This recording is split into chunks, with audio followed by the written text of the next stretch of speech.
A third Dentsu McGarryBowen employee reports Kelly-Losko for discrimination directly to CFO Christine Moore.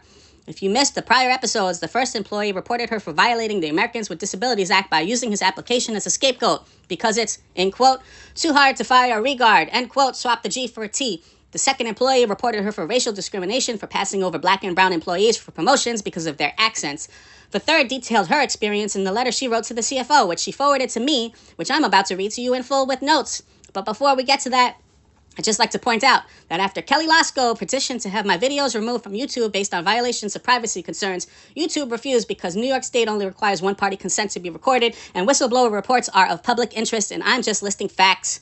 Kelly-Losko then proceeded to scrub Dentsu McGarryBowen from her LinkedIn profile, so I'd just like to point out that this is indeed the same Kelly Cunningham-Losko that is currently global CFO at the Oliver Agency. Because, of course, the worst, most evil degenerates in America are elevated to the highest positions of corporate power. And how did she rise to power? Certainly not based on merit. Christine Moore received multiple allegations of discrimination and proceeded to give her a promotion. She was told to keep her by any means necessary. Why would McGarryBowen need her? What does she know? I don't know for sure, but McGarryBowen co-founder Gordon Bowen was accused by multiple witnesses in lawsuits of being the Punisher in a Utah sex cult abuse case. Don't believe me? Just Google it. So it would be no surprise that someone from the Epstein class who suffered no consequences would help protect an evil moron like Kelly Cunningham-Losko of Oliver Agency. She worked her way up the ladder, but she's headed straight down to hell in the afterlife, so she better hope there isn't one. Anyway, here's the third employee's letter in full with inline supplemental notes and brackets. Dear Christine, I have been an employee in the finance department at McGarryBowen for 3 years, specializing in full cycle accounts payable. I came from Euro RSCG, where I served as the expense manager and AP specialist for almost 10 years. When I started in 2010, I was brought in as an attempt to hire freelancer. I was told by my recruiter that McGarryBowen needed an experienced accounts payable specialist to start immediately due to job abandonment by the prior AP specialist, Michelle Gonzalez. Note, we should subpoena her to find out why she resigned in protest with no notice. I'm sure there's another story there. During my first week filling in for Michelle, I mastered the entire AP process and cleaned up all of the past due accounts and data entry. My direct supervisor, then staff accountant Rajdeep Sangha, was extremely impressed, and within a month I was offered a full-time position. As time progressed, I was given additional responsibilities, including processing the fixed assets, prepaid, and technology invoices. With each additional responsibility given me, Raj would always review my work to ensure that there weren't any errors given the importance and sensitive nature of these invoices. Raj reviewed work specifically because of the sensitive nature. From then on, until late 2012, when Raj left McGarryBowen, it was business as usual and no issues were ever brought to my attention about the GL coding. Raj, who had been promoted from staff accountant to assistant controller and then director of accounting, was replaced by assistant controller Melissa Savino. One of the major responsibilities Melissa took from Raj was the month-end close, and over time I noticed a stark difference in their approaches. For example, Raj would have the close done within 5 days, whereas to date, Melissa still struggles to meet her deadlines when completing the close and reporting numbers to Dentsu. In my view, this is due to lack of time management skills and prioritizing. I would always furnish Raj with copies of all the documents she needed to close the system, and she rarely had any issues with the coding on these invoices. If the coding raised any red flags, she came to me right away and I made adjustments as necessary. By contrast, Melissa continued to initial and approve all of the AP checks for over a year and never approached me about the fixed assets or any discrepancies with the GL coding. In recent months, these particular invoices have come under increased scrutiny. There have been several instances where Melissa has approached me with questions regarding coding and asked why I coded to a particular GL account. In each case, I referred to my notes from Raj. Today, Melissa and I were called into Controller Marsha Garber's office at 2:30 p.m. for a meeting where I was informed that auditors have noticed several AP coding errors, discrepancies on the fixed assets, technology supplies, and prepaid invoices. And for that reason, they would have to end my employment at McGarryBowen. As I have illustrated, I am a professional and any number of people can vouch for my accuracy, customer service, attention to detail, and experience. The fact that this issue escalated so quickly to my termination does not sit well with me, and this only confirms suspicions I have long harbored about management in the finance department. Marshall is the root of the problem. Kelly is merely the enforcer. The morale in the department is and will always be low because of the both of them. Their derogatory statements, belittlement of their staff members, unprofessionalism has to end.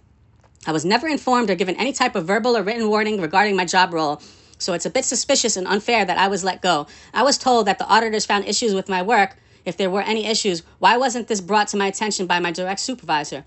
The termination of my employment at McGarryBowen has nothing to do with my work ethic, but simply because Marshall and Kelly personally do not like me, and after Raj left, it became very apparent. So many great people have left the company because of their continued antics. I have witnessed their unprofessional behavior on many different occasions, and this cannot continue to happen. Shortly after Raj left, myself and Evelyn Ado, another AP specialist, approached Kelly about advancement opportunities within the finance department. She advised us that we should grab the bull by its horns, and the agency is in need of a travel agency to book the travel for McGarryBowen employees. Kelly told us both that if we complete this project, she would make sure that we were promoted, and she would discuss with senior management about getting us both substantial raises. Immediately after leaving her office, I got on the phone right away and contacted some colleagues in travel business. I picked out 5 companies, and we narrowed down the search to the top 3 travel companies to suit our business needs. Ovation Travel and Journey Corp were the 2 finalists, and both came in for several interviews. Both Evelyn and I were extremely excited because we felt that we were working on this huge project that would benefit the entire agency, not to mention it would be a huge accomplishment on our part. Months went by. We consistently asked Melissa what was going on with the project, and she mentioned that the decision and proposal was on Kelly's desk and she will need to make the final decision. After not hearing any decision back from Kelly, we approached her again to follow up about our previous grab the bull by the horns talk. Kelly informed us that if we were interested in a raise or promotion, that we needed to speak to Melissa. At that point, we both felt that we were both being lied to and taken advantage of. Kelly suggested that Evelyn and I ask Melissa for an interim evaluation to determine how well we were doing. In July 2013, I sat down with Melissa for my evaluation, and she told me that I was doing a great job and that she will see how well I was doing at the end of the year. There was never any mention about my work not being up to standards or I wasn't doing my job correctly. Kelly and Marshall continue to tell us at the end of the year that there isn't any money in the budget and that we cannot promote you because AP is just too small, and that I should go back to school if I wanted to get promoted. Something has to be done about Kelly and Marshall. Their behavior and how they are running the department is unacceptable and unethical. This has gone on for so long, and because of it, I am now without a job and given a bogus reason to justify letting me go. The fact that Marshall's wife, Joanne, can have a say in how he runs the department is ridiculous. She is constantly in his ear about things. She demands special treatment because of him, and she has made complaints to him that has resulted in AP having to change their day-to-day procedures. The practices that have and continue to surround the finance department has lowered the overall morale within the group. We have a great group of individuals who work very hard, and I enjoyed working at McGarryBowen. It is really a shame that those who are still employed there have to work in such a negative environment. Kelly and Marshall have continuously overlooked our talents and have lied to many of us over and over. The yearly evaluation process and rating system is unfair. Kelly has instructed Melissa to spitefully put negative statements in my review. When I approached Kelly about it a few months ago, she said, "I'm sorry. It was our fault. Both me and Marshall instructed Melissa what they felt should go into the review because Melissa was still new at the agency." Another example of how Kelly continues to bully and intimidate her staff. Kelly has also told one individual in his review that she felt he was part of a clique, while she continues to gossip, demean, and use vulgar language in regards to talking about her colleagues at McGarryBowen with her buddy Connie Savino.